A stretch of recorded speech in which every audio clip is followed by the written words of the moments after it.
తెలీదండి.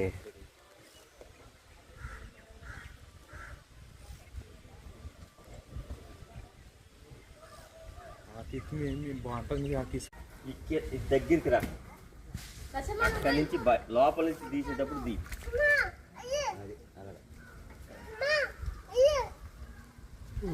పడిపోనది. అమ్మో పులస పట్టేరండి బాబు. పడాల్సిందే. మనోడు బాగానే పడుతున్నా స్పీడ్గా. ఎక్కువ ఉంది.